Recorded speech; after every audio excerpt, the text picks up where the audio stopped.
And we need some policy interventions to make sure that there is investment climate in infrastructure. So again, this is quickly I'm going to show this map, and this is where internet backbone, and the red triangles that you see there are international gateways, cross-border gateways. So we have around 5 cross-border points, and we're heavily dependent on India for our international internet traffic. So that dependency is also there. So there also, if we had some redundancy in terms of the working network connection going all the way through China and Europe and all that, that would have been so much better.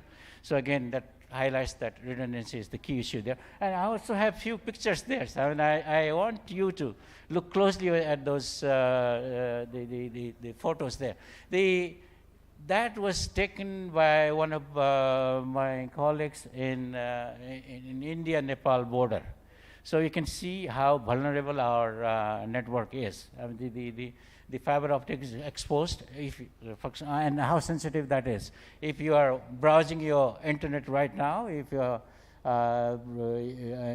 engaged in some kind of international internet traffic, your traffic is going through that rubble. And you can see that the wire is exposed, and so we need attention. We need some kind of intervention there in terms of making sure that that's a critical infrastructure. You cannot leave it like that. So just to highlight the sensitivity of internet infrastructure and how we are exposed to all these kinds of vulnerabilities going forward, and why it needs to be addressed. Now, again, that was the connectivity bit in terms of digital infrastructure. So at the end of the day, simply put, you need the pipes, you need the telecom towers, you need the broadband and all that. That's one part of the infrastructure, internet backbone. That's one part of the infrastructure. The another part is what I call platform and the shared technology stack, tech stack. Of course, we don't have, I have taken a cue from the successful example that India has launched in terms of coming up with a technology stack, whereby you must have heard about Aadhaar and India's digital payment story and success in the digital payment scene and financial inclusion and all that. So that was possible through some common infrastructure, not necessarily hardware, but some common infrastructure and platform that India developed that made it so easier for drive this phenomenal this financial inclusion all over India. Now I think more than 1 billion people have been included in the Indian banking system. So in terms of financial inclusion, it's a phenomenal story. So that was thanks to what I call shared tech stack. So the Aadhaar, it was not a private sector-led initiative, it was a government-led initiative. So more than that, it was the infrastructure that can be used to manage identities. You and I understand how crucial that is. Every government office that we walk on, if you want to avail government services, they demand some kind of identity proof, and be it citizenship certificate and other identity proof. And you keep on giving these identity proofs to whenever you are seeking services. And this is a crucial infrastructure. Now, what India did, and I'm citing India example here, and they built a platform whereby private, anyone developing system and exposed what they call APIs, and so whereby anyone developing a system that requires identity authentication can plug into this infrastructure. They don't have to build it from scratch, plug into the infrastructure and take care of the identity and authentication bit. Similarly, digital payments. India's phenomenal success story in digital payments. Because in terms of best practice, we can definitely learn from our neighboring countries.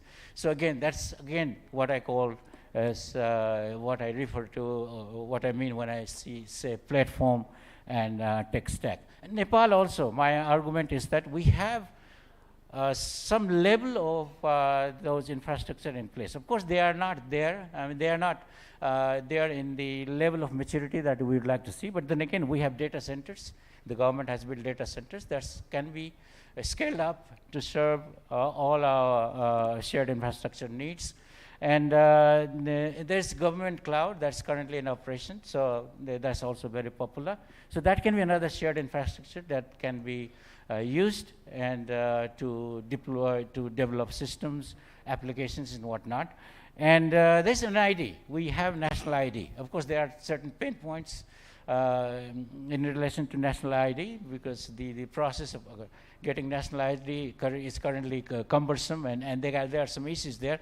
But then again, Nepal has entered an era of providing digital national ID to its citizens. So there again, I think it can be, it's something that can be leveraged to qualify to be a tech stack or platform, so that it serves as a crucial infrastructure. And there's a digital payments. The space in Nepal is also very encouraging. No, I think especially we saw it during the pandemic. Right now also, I think we have made some definite strides in digital payments, and things are improving as we speak. So again, that area, that is another area that will see impressive growth in the days ahead. So digital payments, I think we'll see growth there, and that's something that can be built into a very credible infrastructure, and that will serve the private and public sector communities equally if we put more investment into that, and there's some other policy clarity that is there. Now, the progress there, in terms of progress in the digital payment space, now Nepal also has this national payment switch, so that will also further drive the digital payment and uptake in Nepal. So I think that's another area that can be considered. And there's the government enterprise architecture that could also be a part of the digital infrastructure. I don't want to go into detail into that because that will be too technical. But then again, this is trying to come up with a framework when you say government enterprise architecture, whereby applications and services that's developed adheres to predefined standards, and we have interoperability on that. So, but the thing, so there are some issues in the platform infrastructure as well. So Dai, wrap it up, Dai. Right. So the capacity issues are there in terms of managing cloud and all. So we do have cloud infrastructure, but there are capacity issues in relation to managing cloud. And there's a need to design and develop this tech stack that I was referring to. So again, there are some issues that the point that I'm trying to make is that we have some elements of infrastructure in place. I will quickly wrap it up. But then again, we need to put some more effort in making sure that these infrastructures are up to scratch, and they support development of the systems and solutions going forward. So some of the examples that we can follow is India Stack, as I mentioned, the Singapore government technical stack, so that can also be taken as a reference. So let me move quickly as to how, I'll talk a little bit about, I'll finish this up, Bal, as to how can we leverage digital infrastructure for transformation and growth. And there are two key points to be noted, I think. There's one is strong political commitment. I cannot stress this enough, because technology is the easy bit. What is difficult is bringing in the level of political commitment that is required to achieve the vision of transformation that we aspire to see. So that's there. So there's the need for strong political commitment and strong IT capabilities in all ministries and agencies. So that's also important, because looks like all ministries, the government looks like it's slowly transitioning into IT business somehow. So I think it's there needs to be some enhancement to capability in government agencies. So because they have to manage IT to deliver services. So here I want to refer to a quote by the Prime Minister of Singapore, which says that IT cannot be an afterthought or ad hoc add-on that is grafted onto an organization. It must be intrinsically part of the organization, of what organizations do. So IT is not something different from what ministries do, departments do, and all that. So this is simply stressing the capability, the need for capacity enhancement in the ministries.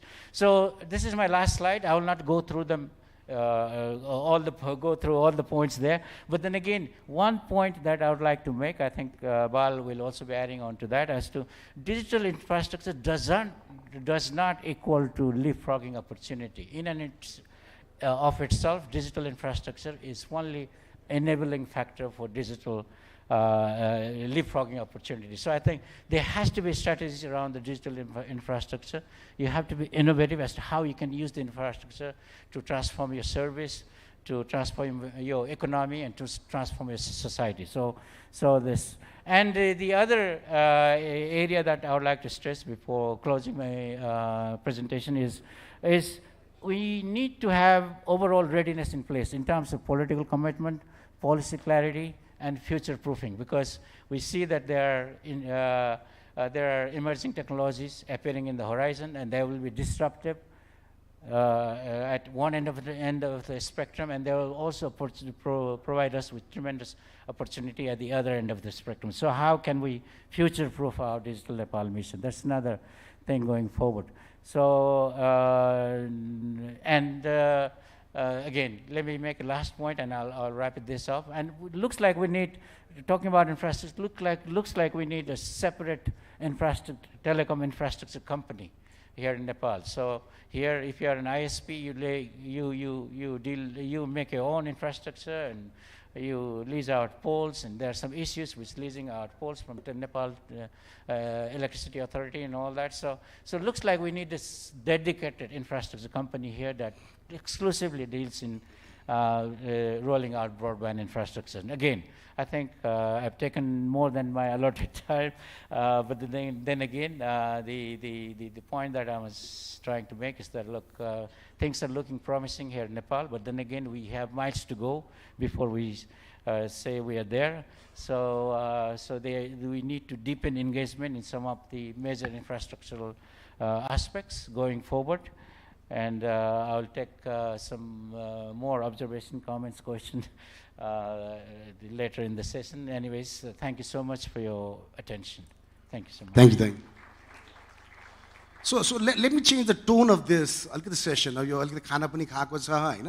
So let me kind of change it, right? So I think while we're also engaging in discussion, so what I would also like to do is I'd like to relate, like how in 2001 we started a company called Tamil.com, and I'll tell you some of the infrastructure issues. And as we go along, I will also share how it evolves. Do you think it would be interesting to do that? All right. So 2001, we decided to start a company called Tamil.com. So the infrastructure was 16 kbps modem, Pentium 2 computers, and we were doing business in 30 different countries. And to pick up where Amro Manor Daile Bhannu Bhako ma is basically because obviously 2001 ma Nepalma payment gateway thiena. So we actually set up a company in the US just to be able to accept debit and credit cards online. Now, I've been in the payment business for over 2 decades. So, and what I want to tell you in this infrastructure summit is Nepal ko RTP ko, Nepal ko payment infrastructure actually is 15 years ahead of America. Not a lot of people actually know that. So actually it's 15 years ahead of America. So as we move this discussion along, I would like to talk about, even without the infrastructure, how there are a lot of companies that have come and scaled, right? And at the same time now, with all this amazing infrastructure, what kind of opportunity that we can leapfrog into as we will continue. So with saying that, Mr. Mishra, I would love for you to add some few thoughts, and let's change the beat of the session so that let's get everybody energized. Thank you.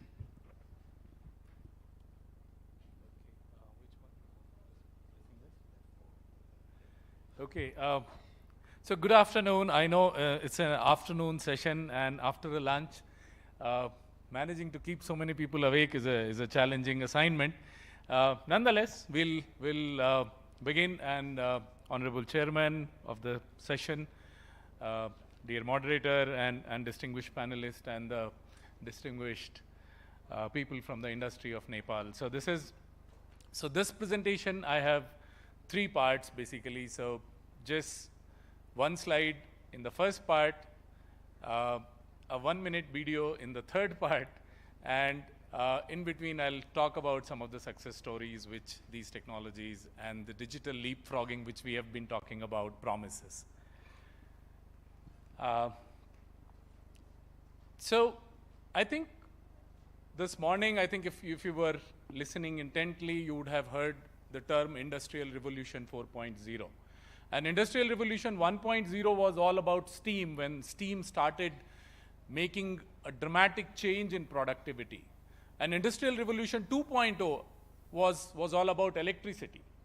And the difference between electricity and the steam was that wherever steam was generated, the means of production has to be there.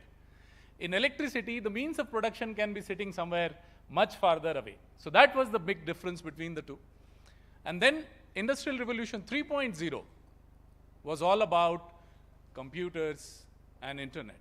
And the reference was made that Industrial Revolution 3.0, you could actually leapfrog. So Nepal is no different than India in terms of its telecom infrastructure. I still very distinctly remember when I had moved after my IIT graduation, I went to US for my higher studies, and calling my parents home was such a challenge because there was no landline phone at my home. And getting one required, if you wanted to get it urgently, you required a VIP to actually write a recommendation. I mean, that was the condition. And today, you could go and buy 5 SIM cards of 5 different companies in about 10 minutes. Yesterday, when I landed in Nepal, I could get my broadband connectivity and internet connectivity activated on my mobile phone in barely 5 minutes. So this is where we have leapfrogged. Now the Industrial Revolution 4.0, which is coming, it's possible to leapfrog, but it's not simple to leapfrog that. And that is what I want to highlight here. And this leapfrogging will not be possible unless you invest and unless you pay attention to these 5 pillars today, which is your people, policies, infrastructure, and when I say infrastructure, it means hard as well as soft. So which is your real infrastructure, laying of cable, satellite, broadband, and whatnot, and also the interoperability, the standardizations, the payment rails, those regulations, and then data. Data is, I mean, you would have heard so much. People say that data is new oil. Somebody said that data is not new oil.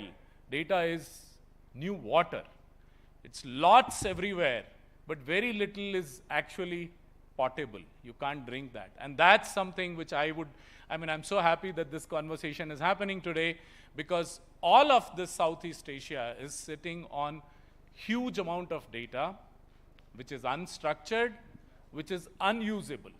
And this data is not going to let you leapfrog into Industrial Revolution 4.0 unless the administrative apparatus of the country, administrative and policy apparatus of country puts its heads together and is able to bring out a policy which protects citizen privacy, which allows data to be harnessed, standardized, and be able to create value out of data. The entire Industrial Revolution 4.0, whether it is all autonomous decision making, cars, autonomous cars, all these exotic things you hear about, GPT-3, you hear about, this new thing which is called stable diffusion. I don't know how many of you have managed to lay your hands on it. It's like magic.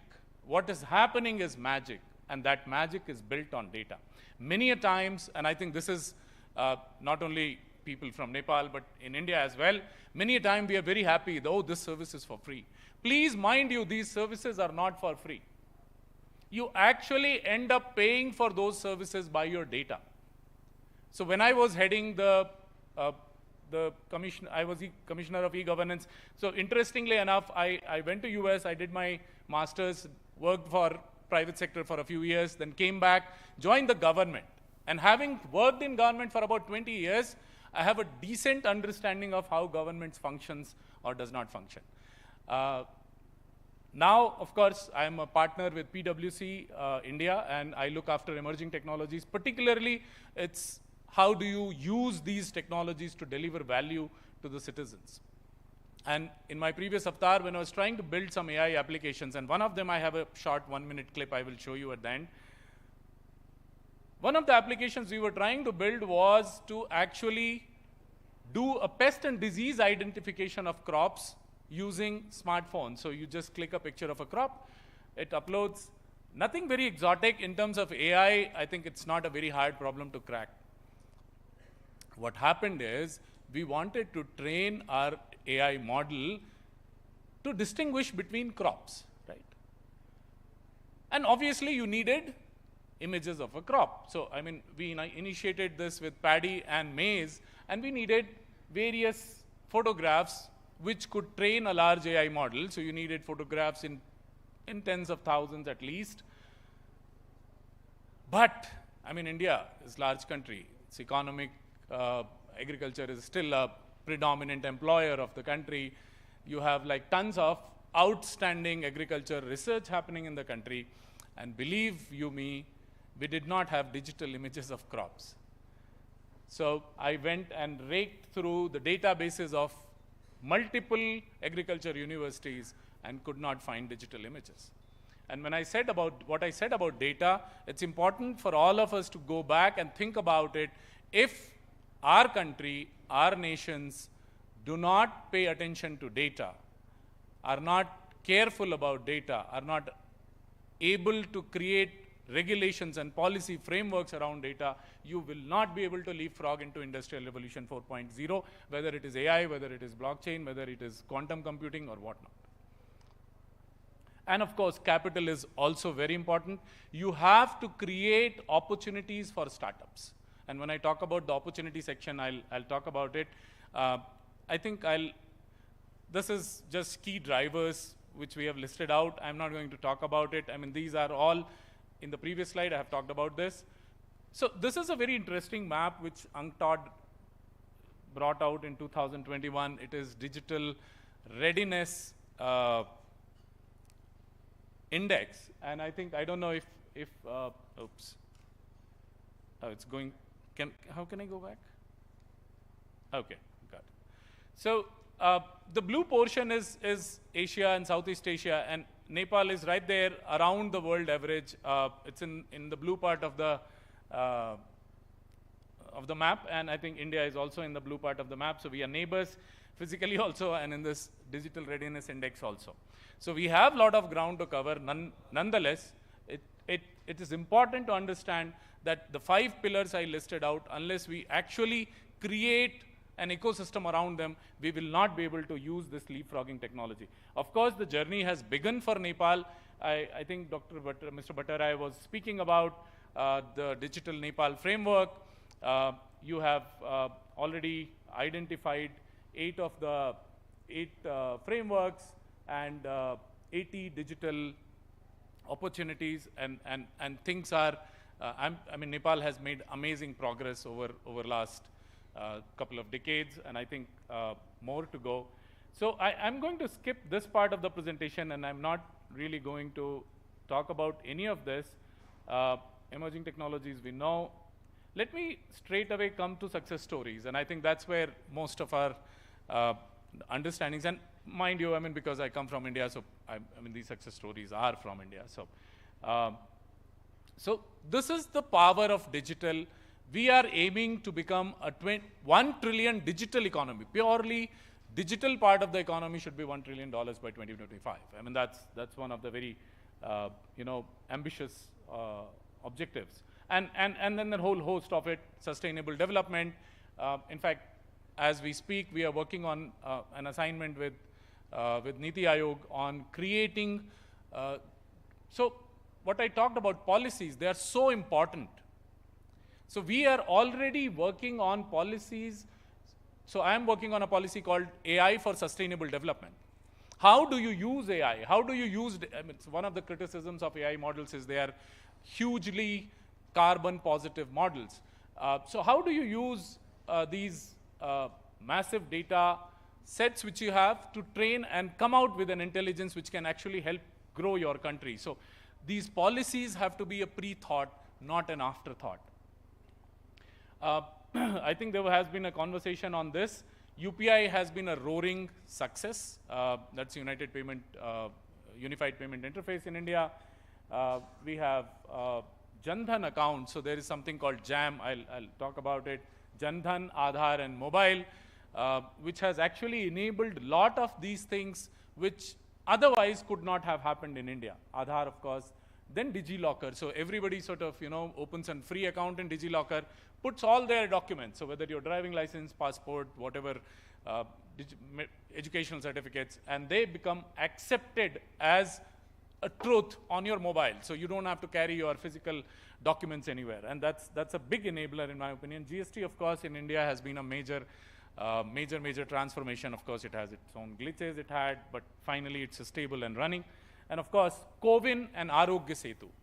During the times of, so yesterday when I landed at Nepal, Tribhuvan airport, the lady asked, where is your vaccination certificate? I didn't know that I have to bring one. Luckily, I had it in my DigiLocker, and I could pull it down and actually could show it to her. And because the CoWIN platform used it and created a digital certificate, it went on to my DigiLocker, I could download it and show it to the lady.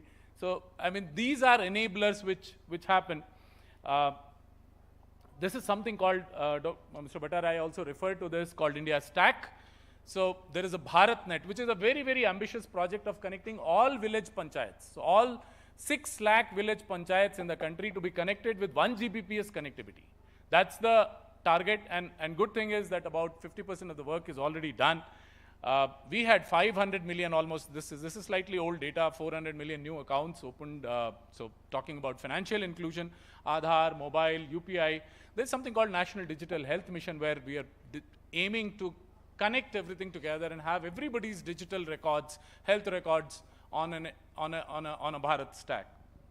Of course, AI strategy, blockchain strategy. As I said, it's important for us to keep our policies before we leapfrog. Otherwise, we will end up being what this last World Economic Forum 2019, Yuval Noah Harari gave a very, very brilliant talk. And I think it's slightly pessimistic in tone. I would not go that route, but it's important and it's very instructive to hear that 45 minutes of speech where he says, if you do not, and essentially this is what he says, if you do not have your policies around data now, you will slip into what he calls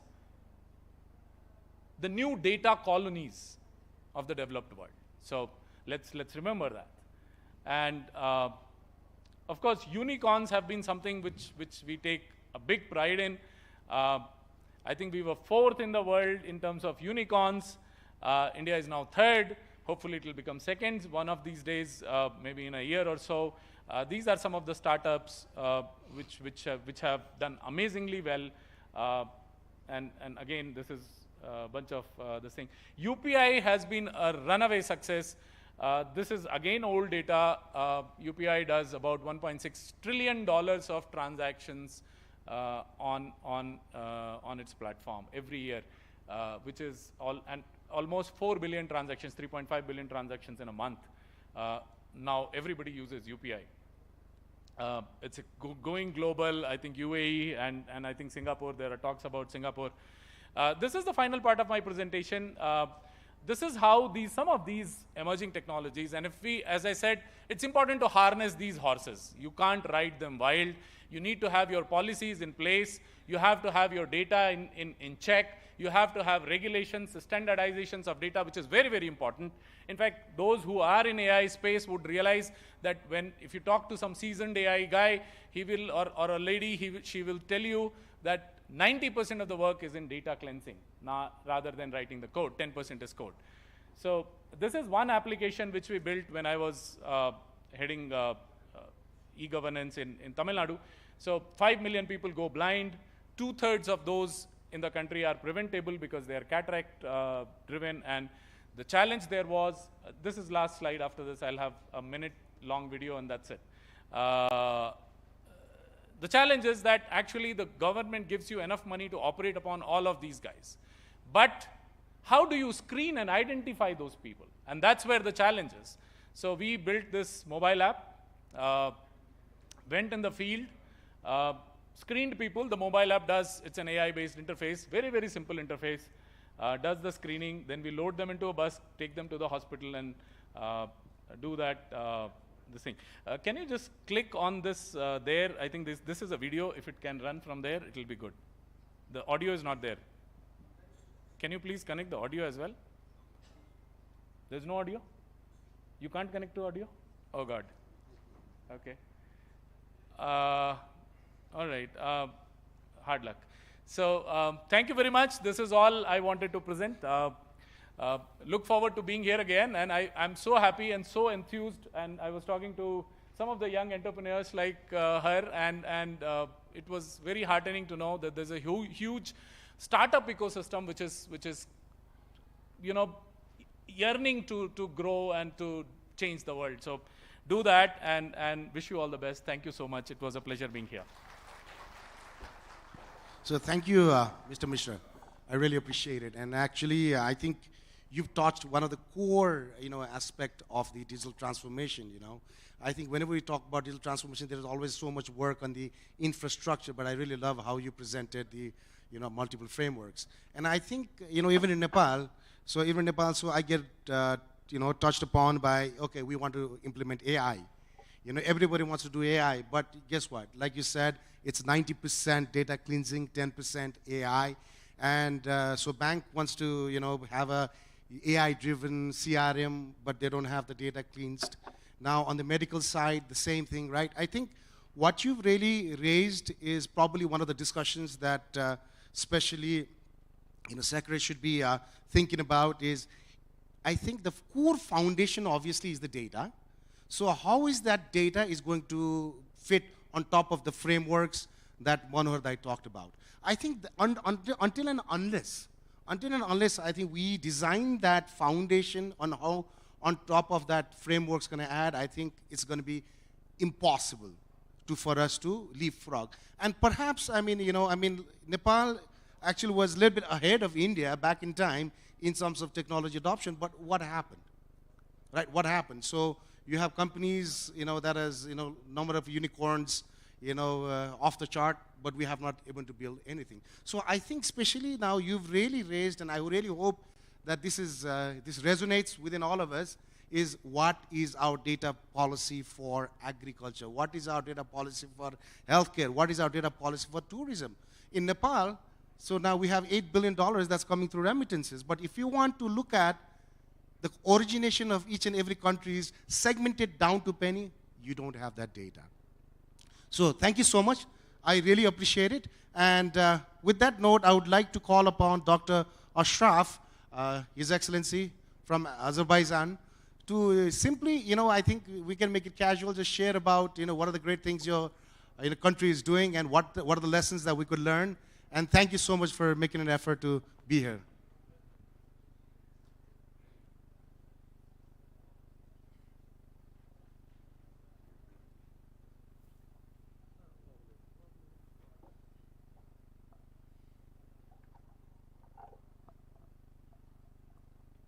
Thank you.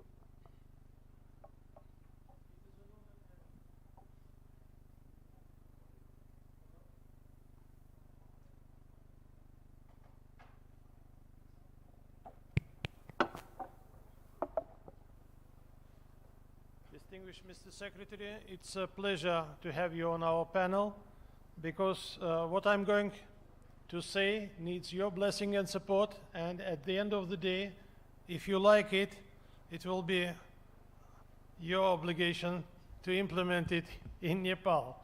And we're ready to share our experience with our brothers and sisters in Nepal. Distinguished moderator, distinguished members of panels, ladies and gentlemen, lovely to be here at the Nepal Infrastructure Summit and present some experience of digitalization that Azerbaijan is extremely proud of. It started in 2012. We created the State Agency for Public Service and Social Innovations under the President of Azerbaijan, which is called simply Asan service. And the purpose to make life easy, make it Asan. And Asan has the same meaning in Nepalese and in Azerbaijani. So they created an umbrella and brought under that umbrella 10 different ministries and the dozens of private companies, which give to people some 323, now it is maybe over 350 public services. It could be registering for military service, registering weddings, granting apartments to children, selling apartments, establishing businesses, getting licenses, getting driving licenses, getting all types of certificates, diplomas, 323 services. And it is very quick and efficient because the ministries participating there, they are graded as the hotels. I mean, they're giving stars for their services. So the ministry is having, out of these 300 plus services, 20 services. And it is rated 5-star. It means it does good. If it is rated 3 stars, it has to improve, all right? So there is a competition to provide the best services to people. And what is important, that the entrance, I mean the buildings themselves, they are designed in a way so that they can accommodate a lot of people coming in and coming out. So I want to show you, so this is the map of Azerbaijan. This is the interface, the various ministries under umbrella of Asan service. And you see, this is the figures of year 2019, 323 services. Now it is more than that. Different citizens getting different certificates, diplomas. And this is something that we are proud of. So the agency, Asan Service, was created in 2012. After 3 years, United Nations all over the world gave #1 public service award to Asan Service of Azerbaijan. And that year, there were 800 applications all over the world for it. So this is the world recognition. So I'm bringing you the best experience. And I want to show you one more thing. Can we get another slide? Lovely. So you see, this is inside Asan Service. And this is something that you are enjoying if you are coming to Azerbaijan. This is e-visa of Asan Service. And sitting here in this hall, you can get visa to Azerbaijan in 1 hour. In 3 hours, you get it guaranteed, but in majority of cases, in 1 hour, you get your visa, and you can stay for 30 days in Azerbaijan, the land of fire. By the way, now we have direct flight Delhi-Baku. It's 4-hour flight, 1 hour and 15 minutes from Kathmandu to Delhi. Get connection. Welcome to the land of fire. You see the flame towers, that is Azerbaijan. And some pictures, please.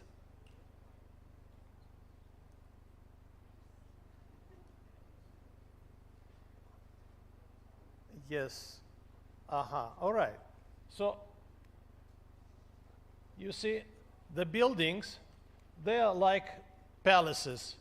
This is Asan Service buildings. They are magnificent. They're designed so a lot of people comfortably get in through the security check and comfortably get out.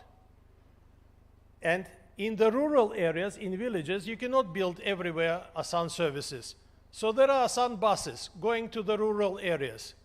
And they are full-fledged officers. They provide maybe not 350 services. And when I say services, you imagine, You get your driving license replaced in 5 minutes. You get your foreign passport the next day. You get your business registered in 2 days, all right? So it is corruption-free. Everything is transparent. You know what is the fee. This is the best experience. We'll see inside. You see, this is the bus, and this is people who are getting services. In Asan services, I mean, there are the full-fledged cafeterias. I mean, people get stacks. This is different. This is important. You come with children. There is a special children ground, and there is a person who will look after children. So parents leave children. They go do the business, get certificates, get their services done. Children are under watch. They are playing there. They're enjoying it. I'll show you a couple more. There are different in different Asan services. This is next level. This is a 7D cinema. That is why they invented a new concept, which is called not Asan service, but Asan life. It means that people go there, and particularly in rural areas, they create Asan life centers.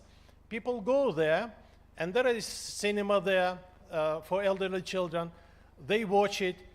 So for rural area villages, this is a piece of city in the rural area.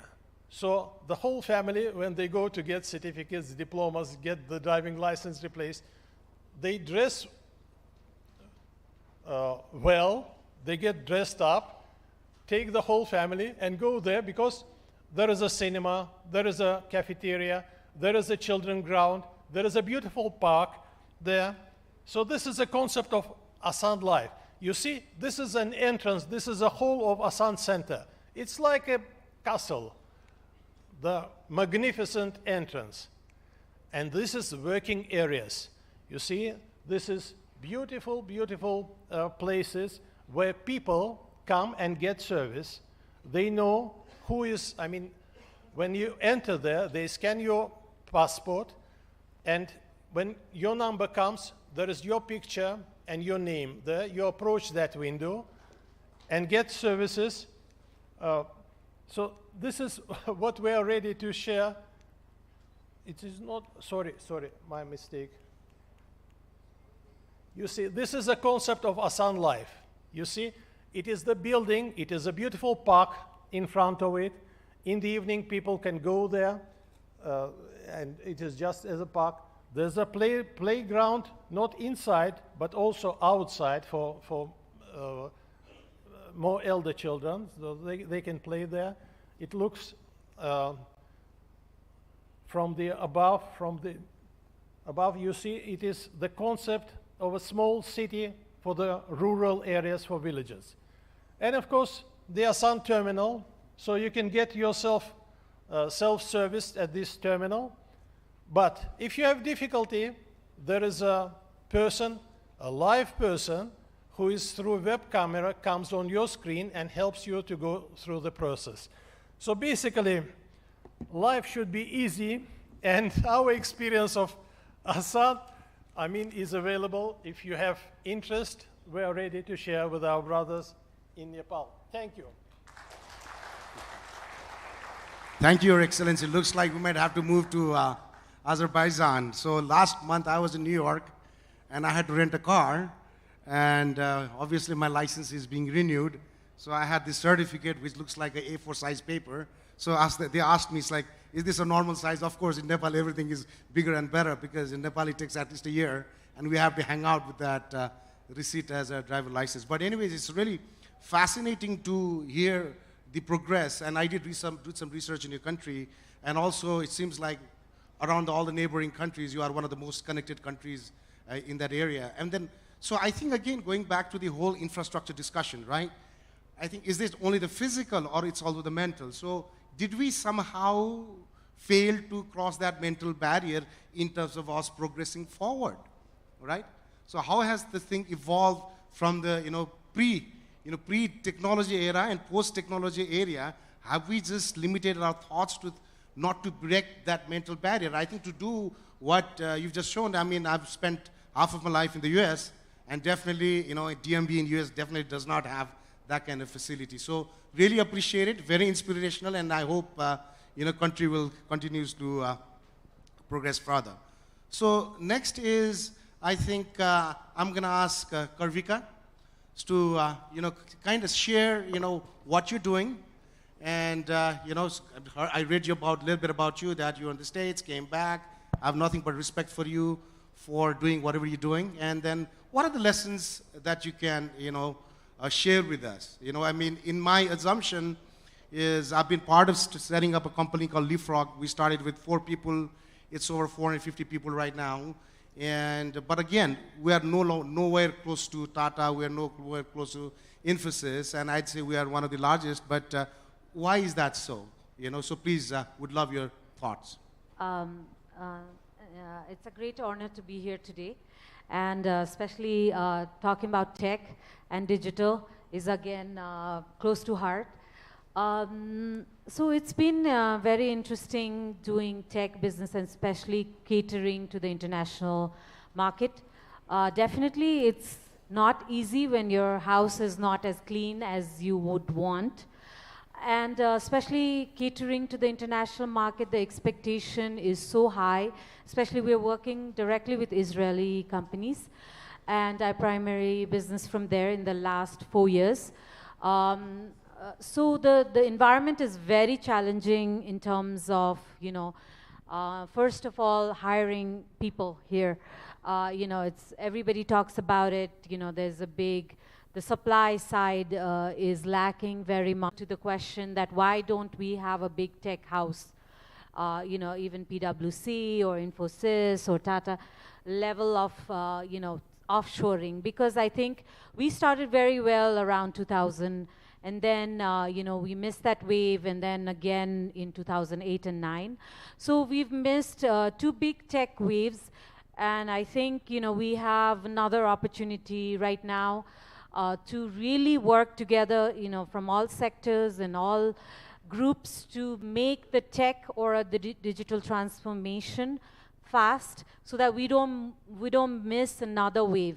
Right, so there's a big challenge, and the sooner we fix, you know, our internal things, like we talked about policies, right? We talked about scaling things, you know, upscaling our students and supply, right? Supply is a big problem because, you know, we do have demand, you know, even after COVID or in the last 4 years, all of the tech companies that are doing offshoring, they all have openings and they all have, you know, resources that we're trying to fulfill. Last night we were at a party that was hosted by Leapfrog, and we, from academia, from most of the colleges, and from the tech industries. So we really talked about what we can do to bridge this gap that we're talking about. You know, we can't blame academia all the time. I mean, there is something to blame there, but, you know, coming from a tech sector, you know, we have our own shares. But every company being not at a big scale and trying to invest in building Nepal or building resources at the bulk is too much pressure for the smaller companies. You know, maybe, you know, in a couple years there'll be more unicorns, which I don't see it happening in the coming years. There's so much work that needs to be done in our own house or in our own country or in our own society or in our own companies. All of these needs to be taken care, but, you know, we need to start talking about it. We need to, you know, we need to start working on it. It's not gonna happen tomorrow if we do not invest in today. So definitely, a lot of work needs to be done at a policy level, at a skill level, and, you know, as a society level, right? So, more conversation needs to happen, and I think one of the easiest thing we can do, and especially, you know, government officials staying in this room, we can increase our supply. We can overflow our country with tech resources, because from local industries to business houses to hospitals, any service sector, everyone is demanding tech resources, right? So the least thing we can do from every sector, you know, in terms of academia, is to really build our resources right here in Nepal, and we can do it. The technology, skills.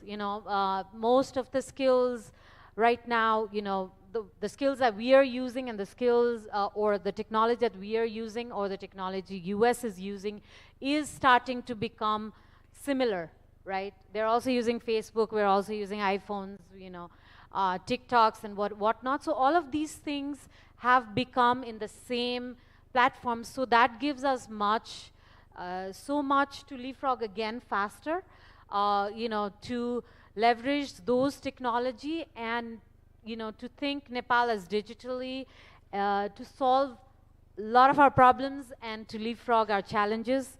We have, so much population here, and if we can, channel that to tech, I think there's a bright future ahead. Thank you, Karvika. Thank you very much. So, in fact, I think to those who are in non-tech, so I think it's a huge economy in making. Earlier, Cecile from World Bank had mentioned that over 95% of our export is through land. So I think, because I'm in the money moving business, so what I'll tell you is I think the tech, especially in the industry that she's involved in, our assumption is it's already $1 billion and growing exponentially. And I think this is one industry that can probably help us tremendously in something we call it weightless and borderless. I think this is a weightless and borderless product that really needs to be exploited. Hats off to you for building foundation of this amazing, I think I'd say already $1 billion industry in making. So I think, so unfortunately, there's not a whole lot of time. So, sir, Hazurlai Purushottam sirlai, so I think my question to you is, you are managing one of the most important infrastructure of this country, and then, please, so whatever you want to share, where we are at, what does the landscape look like, to actually Hazurle 7 minute ma bhandinu payo bhane, I'd appreciate it. Thank you. Thank you, sir. Good afternoon. Actually,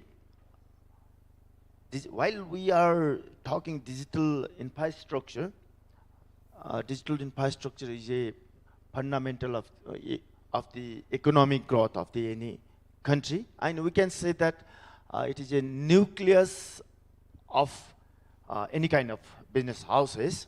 While talking about the Nepalese infrastructure status, we have 5 licensed telcos, telecom operators. Out of them, 3 are in operation. We have more than 100 internet service providers, and they are providing broadband services throughout the nation.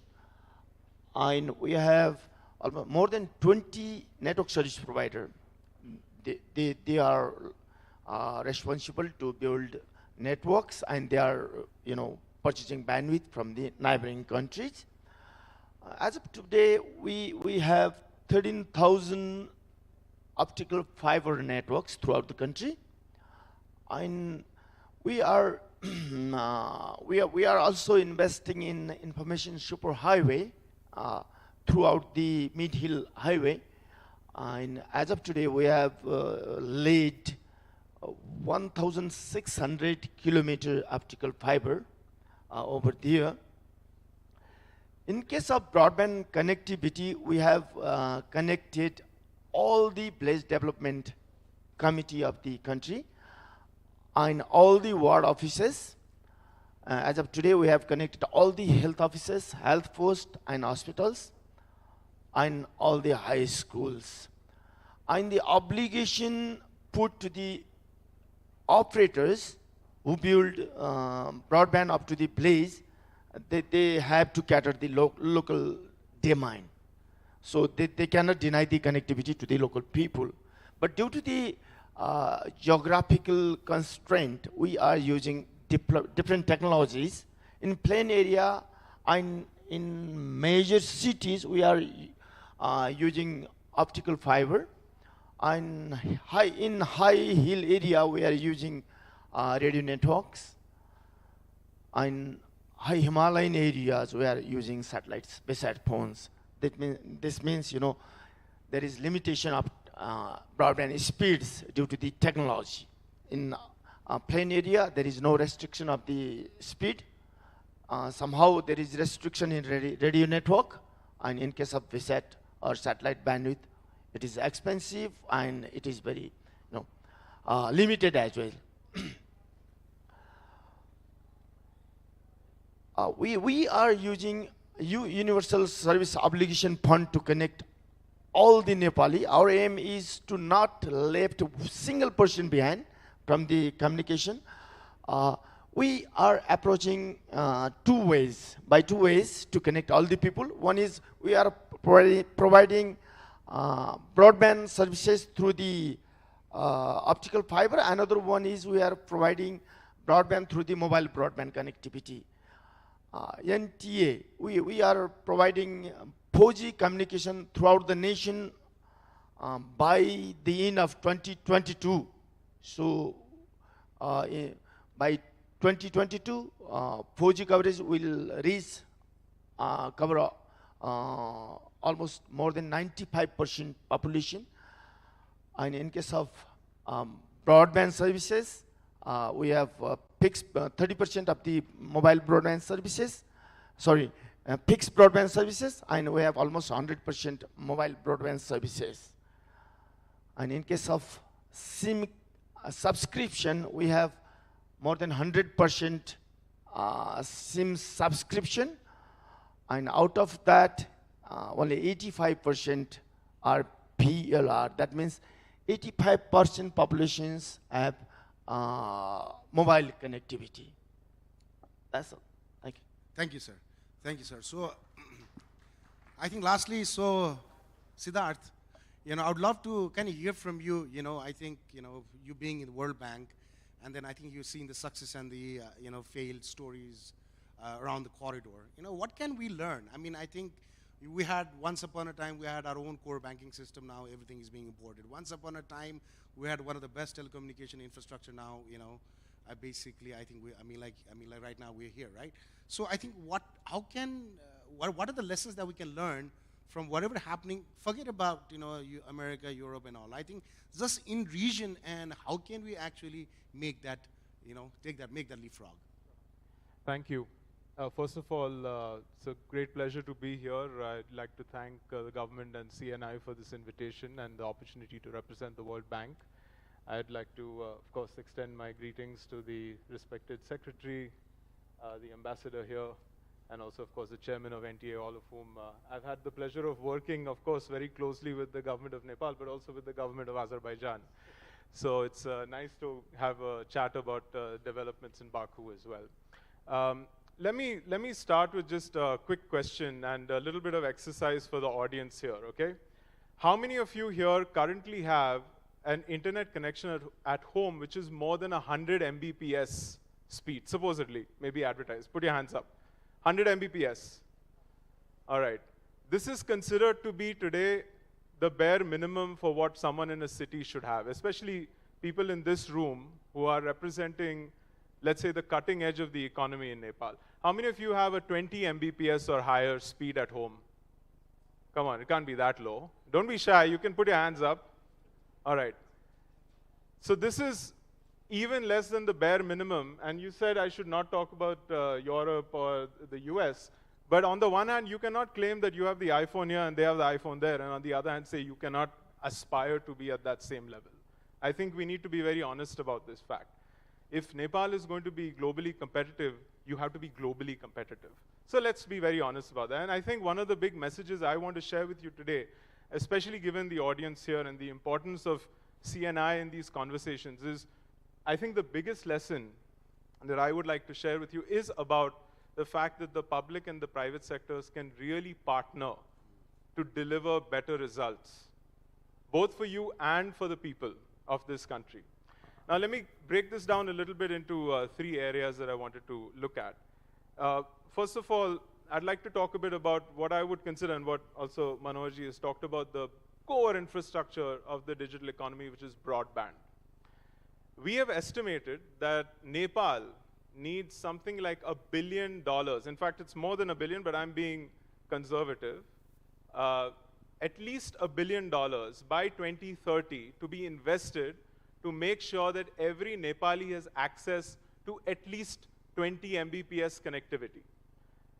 This is something which, of course, neither the public sector alone nor the private sector alone can do. It's going to require a partnership, and I should also say, with development partners like the bank and others that can get involved in this. But it's going to need very creative, innovative financing solutions. It's going to need a bit of risk-taking and risk-sharing. So one of the lessons that I can share is that this has been done in many countries around the world, certainly can be explored and implemented in Nepal as well. Definitely, as the chairman said, unique challenges here. You go from mean sea level to the highest mountains in the world in 250 kilometers. So obviously, Nepal is unique in some ways, but not entirely unique as well. So let's try to figure out what lessons we can learn in these kinds of initiatives and bring together the resources and the intelligence that already exists in this country and leverage that into connecting every single Nepali. So I think on the broadband side, that's going to be one of the very important things. The other thing on the broadband side I would like to mention here, especially given, I actually noticed that these very beautiful backgrounders here don't actually have anything digital in them. You could have put maybe a satellite or something just to make us feel more welcome. But there's a lot of buildings, and if you look at one of the experiences, very early experiences from South Korea in the late 90s, they started a system of what they call cyber building certification, which to think about this kind of in-building coverage, making your building smart, which is of course also linked with green and the LEED certifications and so on and so forth, that I'm sure you benefit from already. And so certainly that's another opportunity, thinking about not just connecting the villages, but also within the cities, so that we don't end up with the kind of mess that we see, frankly, on the poles outside on the street. So how do we collaborate to jointly roll out and to build these infrastructures in a manner that they are smart from the beginning, by design, and not as an afterthought? So one is on broadband. I'd just like to mention these 2 points on this huge financing that's going to be needed, and very simple solutions that if we do them up front, will integrate these technologies into our daily lives in a much more a simpler way, asan way. I'd like to also talk a little bit about the data economy. We've been talking about this, and again, Manoharji, you talked about the platforms and the data centers and cloud platforms and so on, which of course are being developed in Nepal. Lots of private investors, lots of great examples within this country that are using and building these kinds of infrastructures. Again, a pretty large opportunity. We haven't sized this out, but I can definitely tell you that it will be in the tens of the millions. Nepal, as we heard earlier, Mr. Gising was here, he's talking about the vision for the energy future of Nepal. You're going to have a lot of cheap hydropower. That's probably the biggest cost driver for data centers. So can Nepal position itself to become part of the data hub? You're also in between two of the largest digital economies in the world. What can Nepal do to take advantage of that? And so I would also suggest that not only do business houses like yours think about using these infrastructures, but also investing in them, building in them, collaborating on them as well. So data centers could be a big investment opportunity, also where the public and the private sector can collaborate through standards and through usage and so on. And I'd like to finally, of course, picking up on the very important, super impressive, and So I've heard Raza, this. so I might have to interfere. I'm going looks to like. conclude. Right. Thank you. 30 seconds. Huge already work being done in Nepal serving other countries. There is a human resource here. Again, building the links between the public and the private sector to match demand and supply for human resources, I think can open up a lot of job opportunities. So just to summarize, broadband infrastructure, the data economy infrastructure, and the human infrastructure. These are three areas where I would really think a collaboration between the public and the private sector, brokered by institutions and organizations like who's sponsoring this, can really make a difference. Thank you. Thank you, Raza. So I think without wasting any time, I would like Secretary Sir to end with the closing remarks. Thank you.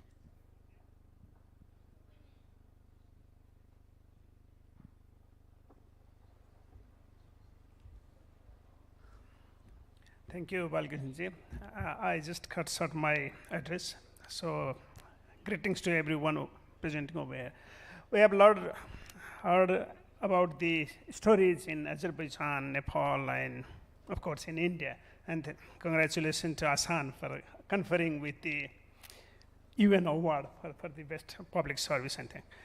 Yeah, of course, I mean, whatever development we have seen in the IT and digitalization in the old is marvelous.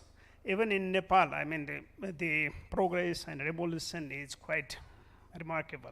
But sometimes we are a bit insatiated, so that every time we just complain about what we don't have and all this. That's why probably Balkans asked Siddhartha not to compare with US, but to compare with give the ground reality of Nepal and so. Of course, Nepal has also done a lot of progress, but of course it's not satisfactory. That's what I also feel. For that reason, the government of Nepal has announced Digital Nepal Framework that everyone knows. And it's not confined to, in my, the thinking, it's not confined to the 8 sectors only, but it, is aiming to embed IT in all the activities throughout the country. That's why, we have to capture the pace of the revolution in the IT. That's what the Digital Nepal Framework is also aiming for. And the infrastructure that we talk about this today, and the distinguished speakers and the panelists, they also talk about the digital infrastructure, what type of infrastructure we need. And so definitely for the digitalization, not only physical infrastructure is sufficient. The human resource infrastructure and other kind of infrastructure, the connectivity and everything has to be built on. And I just refer to her that there are very few human resources with whom they can just rely on, and which can be the resources for continuing the technological revolution in here. And I myself am coordinating with the Ministry of Education for the development of human resources in the country in the IT field. I personally, not personally, but I, on behalf of the government and on behalf of my ministry, I wrote to Ministry of Education to enable and to expand the quota system for the IT colleges and everything, so that without compromising the quality, the more human resources can be developed who can serve in the nation. And we are always talking about outsourcing. Why not about insourcing, so that our people can just get the services here. They can just export their capacities and everything. That's what we are talking about. And the capacity, always we talk about capacity, and every time we talk about, we have the capacity constraint for the capacity of the human resources, capacity of the technology, and capacity of the softwares and everything that we develop. So how to enhance those capacity, that is also a concern. And thanks to the bank, Siddhartha didn't talk about, but I'll just talk about. And we have one collaborative project that is going, they're being started, this Digital Nepal Acceleration. Every time they were calling, the people were complaining that Digital Nepal Framework is not gearing up. So we are trying to launch the project Digital Nepal Acceleration, which not only tries to fill this gap, but also tries to help the private sector to build the digital infrastructure. That's what this project is aimed for. And hopefully in this month, the government of Nepal will be signing the agreement with the World Bank, so that we can accelerate not only the project, but also accelerate the digital initiatives in the country. And some of the infrastructure that we are also building, that is the data centers that Siddhartha and some other colleagues are also mentioning.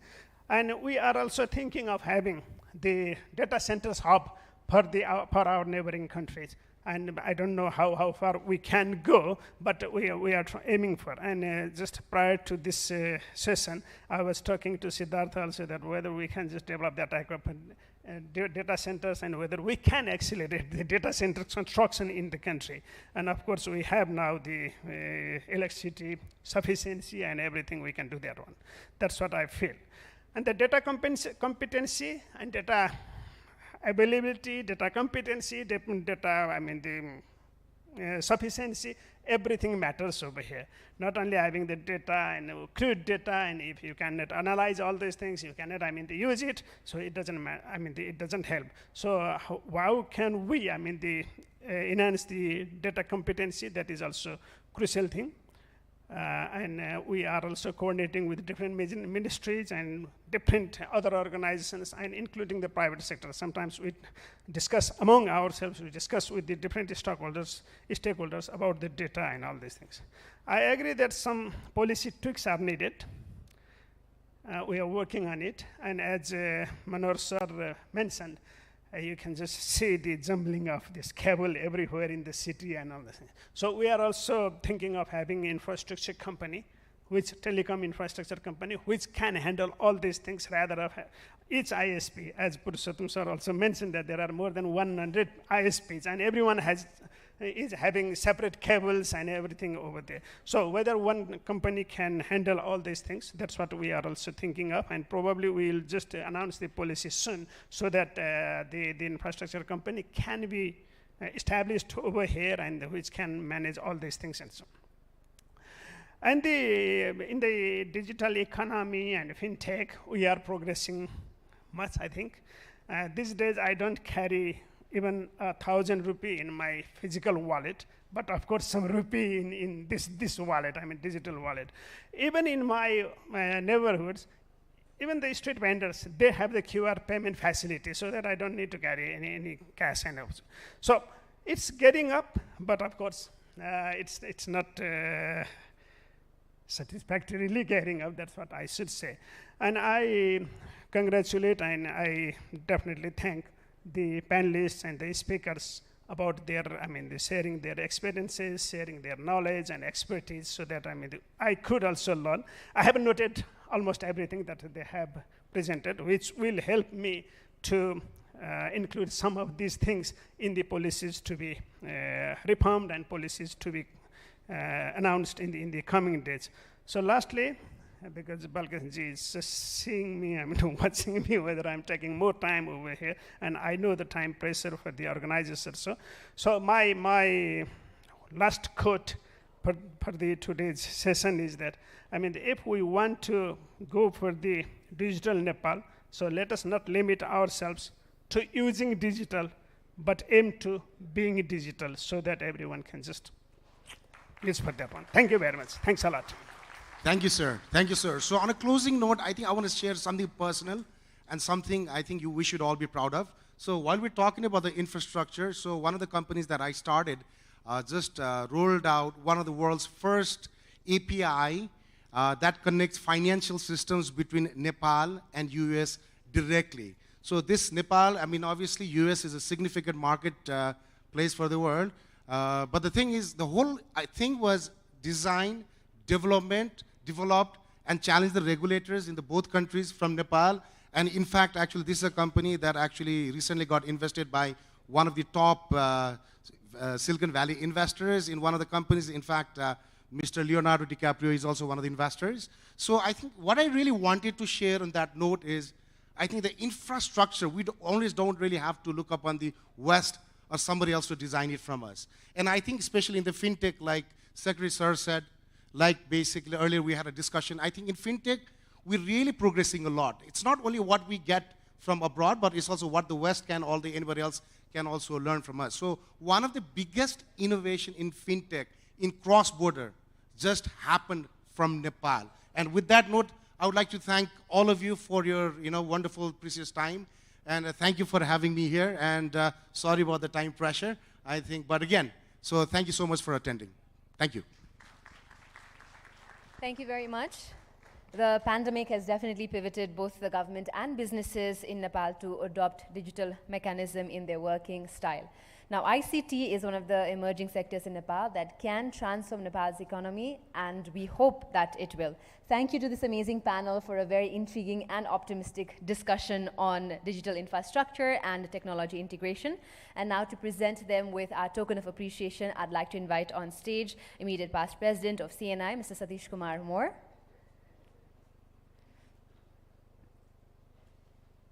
May we please also have the token of appreciation on stage.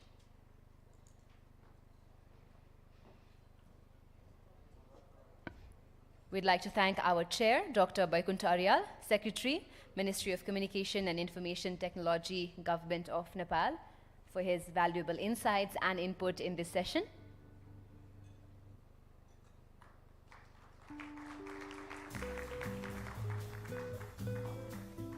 We'd also like to thank our keynote speaker, Mr. Manohar Kumar Bhattrai, former Vice Chair, High-Level Commission for Information Technology.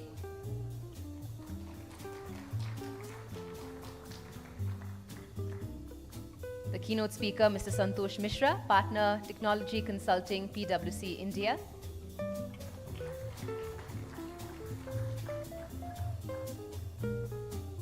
We'd also like to thank our panelists, His Excellency Dr. Ashraf Shikhaliev, Ambassador Extraordinary and Plenipotentiary Embassy of Azerbaijan. Thank you very much, sir, for showing where Azerbaijan is and the work that we still need to do. We'd also like to thank Mr. Purushottam Khanal, Chairman, Nepal Telecommunication Authority.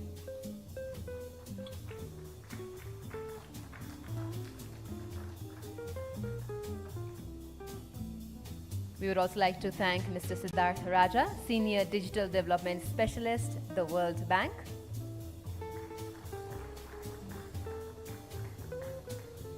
We'd also like to thank Ms. Karvika Thapa, Founder and CEO, Kimbu Tech, for sharing her experience in this field as well.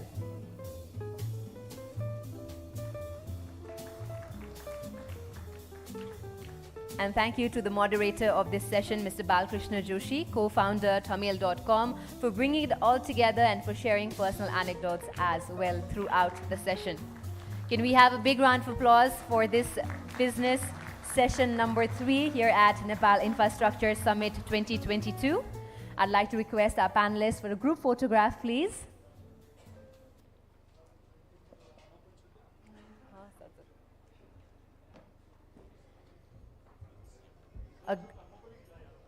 This group photograph concludes the 3rd business session at day 1 of Nepal Infrastructure Summit 2022. I'd like to announce a tea break now, 15 minutes tea break, and we shall be back with the opening plenary session of Nepal Infrastructure Summit 2022. I'd like to request all our distinguished guests to kindly join us back inside the hall in the next